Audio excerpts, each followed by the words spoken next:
say a few words, but this is mostly your chance to ask questions of Randi and Rivkah. So if somebody has the mic ready to work the crowd, I've so many thoughts, and I think anyone in the room, and there are many of us that are rare disease parents, we probably watch that, feeling it, that's true, that's me, that's exactly what it is. And you were so vulnerable and brave to put it all out there, and you were so brilliant at capturing it and presenting it. And I'll just do a little filmmaker geek, but the scenes that were in the field of high grass or wheat or whatever, and the scenes in the rain that became so useful for the desperate moments and the despair moments, I just want to know, when you shot them, did you know where you would use them, or did you figure out where to use them later?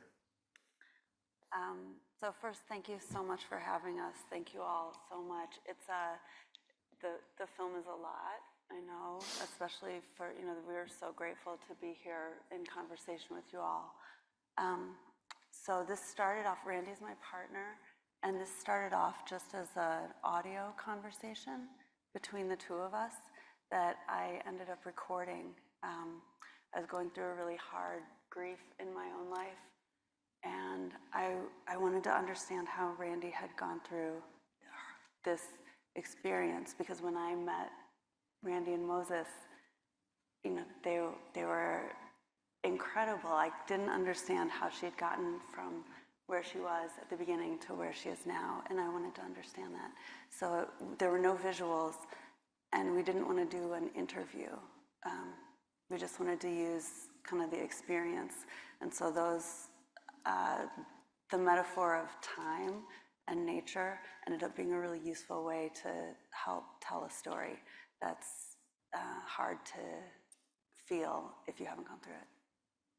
And Randi, did you go into it with your guard up a little bit, or you just decided you'd be as honest and open and vulnerable and it all was fair game? Because there's a lot there that I think some of us probably hold back a bit of the hardest parts of the story sometimes.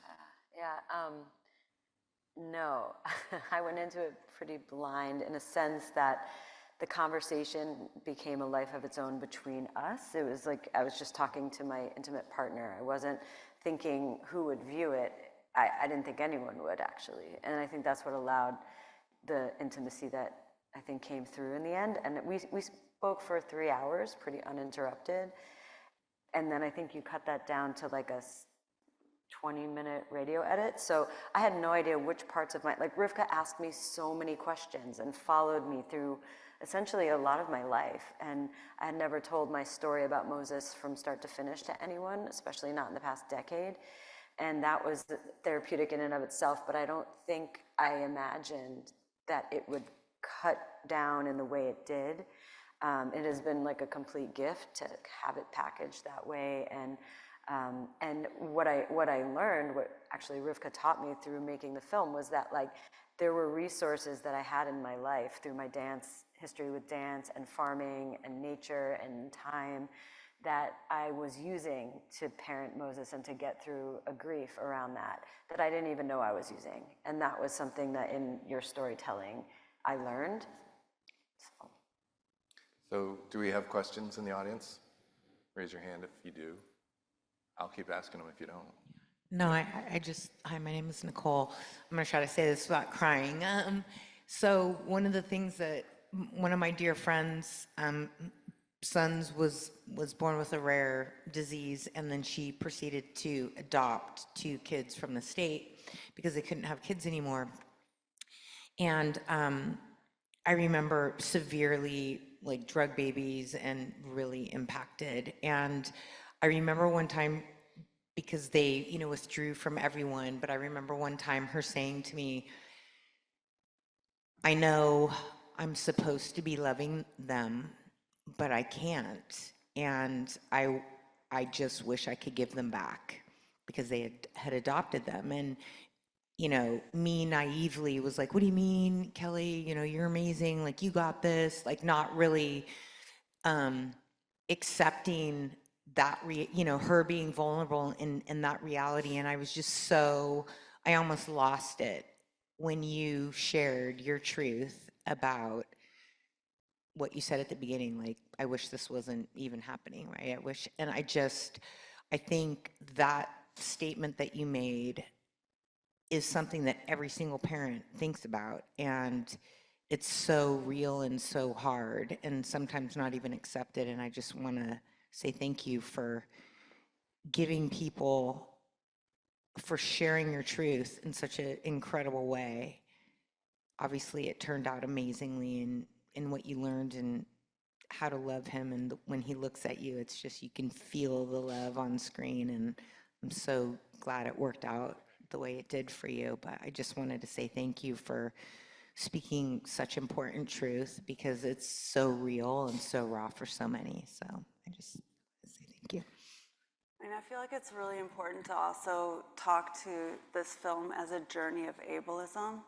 So we're really up for that conversation too, right? Like if we had a culture that embraced all of our differences, then and supported people with medically fragile children and all of these differences, then this journey would have looked really different. It's unfortunate that, at least in this room, probably all of us have, if we had our preconceptions along the lines of ableism, we've been disabused of them, but that it takes this, for someone, myself included, and as you said, your previous conception was Down syndrome was the only disability. And I never thought about disabilities until it was part of my life. And it's so unfortunate that maybe films like this will give people the other shortcut rather than the direct experience being the only entry point. Yeah. Questions? Yes.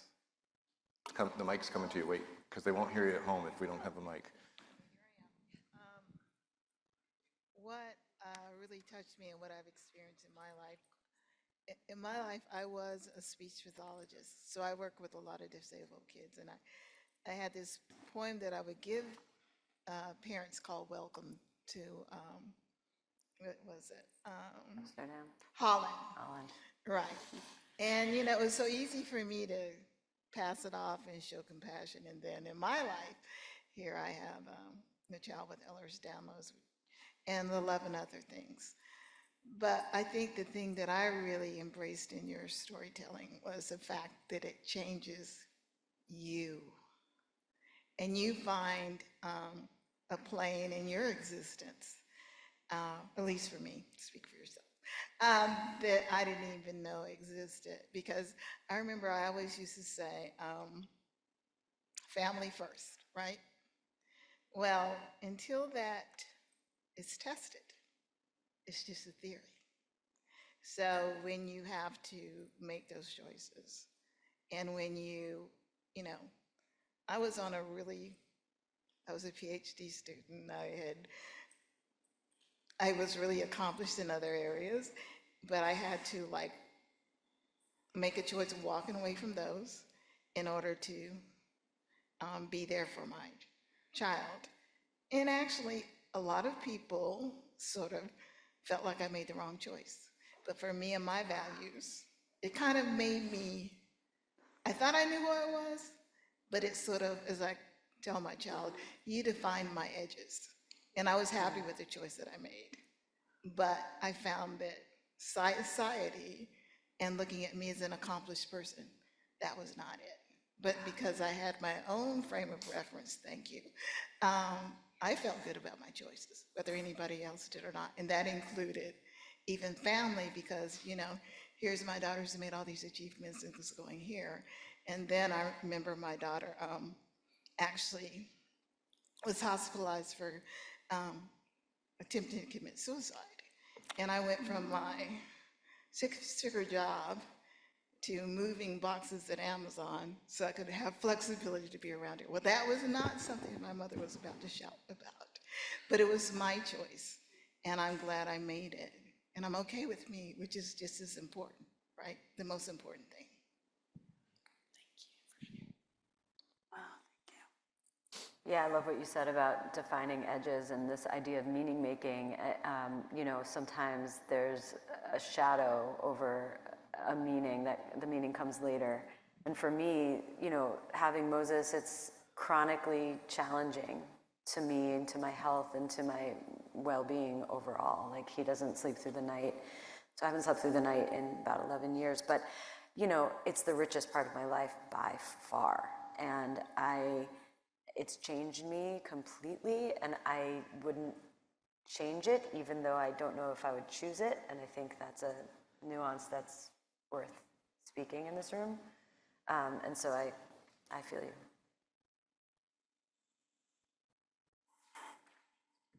Others? We're going to get the mic to you, and while we do, I just have to say that phrasing, I wouldn't change it, although I wouldn't have chosen it. That's perfect. The mic's coming. There you go. Hi, thank you for being so vulnerable.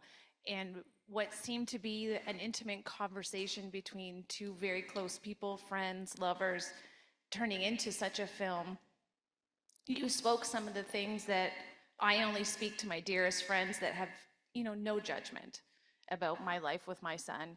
And thank you for making that for everyone in the world to hear and see. And the love, I saw that whole movie as just this giant love story between you and Moses, and it was beautiful.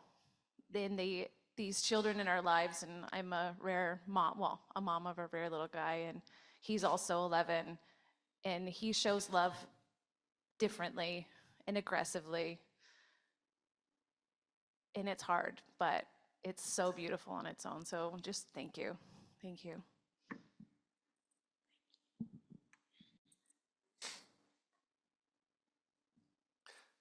While we wait for maybe another question, I'll ask, did you ever think there was something you wanted to edit out or censor or not share after the fact? I mean, it's really hard for me to watch the movie. I love it. It's also really healing for me. But, this is a journey I'm still very much on. And so it's interesting, the medicine, right, that comes from it. It keeps shifting as I shift in my own process. And so, when I say those hard words, like that, I haven't gotten used to that yet, even though I am at the point in my life that, like, I really desperately don't want Moses to die. So it's so ironic to also bear witness to the truth of those statements. Both are true. That was true at the time, and this is true now. And it's almost like having felt those hard words allowed me to feel the preciousness of his being in this world and how grateful I am for that. So, it's a journey that I'm still walking, and the film keeps teaching me, which is such a gift.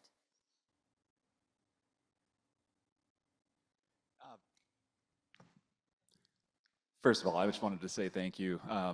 Mirror what was just said, for being so vulnerable and putting yourself out there. Being able to articulate what you did is so not natural for most people. So I appreciate the way that you did that.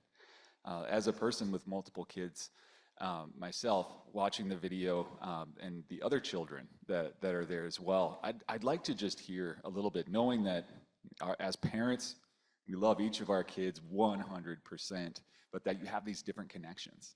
So I would like to hear just a little bit about how your love for Moses is extended to other kids, the other children, and how being a parent to them is impacted, for better or for worse. Yeah, thank you for that question. This is one people ask a lot, and it's one that I hadn't really thought through when we made the film. It's sort of just, it's endemic. It's like when you're a parent, like for me, I have 3 kids, and I love them each really differently depending on like who they are and who they continue to change into. Moses certainly informs our household in really challenging ways and really beautiful ways. We all know a little bit of sign language. We all know that Moses' favorite song is Happy Birthday, and he likes to hear it almost every day. He thinks it's his birthday. And so, like, there are things we do because of Moses that have become like family rituals that just never, ever would have been there. The caregivers that are in our life who become part of our family have become, just an incredible part of our system of survival and of enlarging our circle of care and community. I do think there are challenges, when Moses has extended stays in the hospital or medical appointments that have to trump some of the other activities. It's hard. I can't travel. Moses can't go on a plane. So I traveled just with my daughters. And then, so that's really hard, right? And it's disruptive. I think something I wanted to interpret your question a little bit more broad and say that having Moses has really helped me fall in love with all children with disabilities. Like when I was growing up, I would see disabled children and kind of turn away as if like that wasn't something I understood and wasn't my life, a very ableist mentality that I've just like been smacked across the face with that one. But now when I see disabled children, and I know so many just from my community, I'm in a support group with other parents, I am so desperately in love with them, and I see such beauty that I would not have seen before. Like, what a gift, right? So, and I know, like, this room, I could feel that we share that. We might have time for one question. Last question? We don't. We're going to wrap it up. Okay. I can't thank you enough. I'm going to get you in the lobby, and I'm going to gush and gush and gush. And thank you both so much. Thanks for having us. Thank you all so much. Yeah.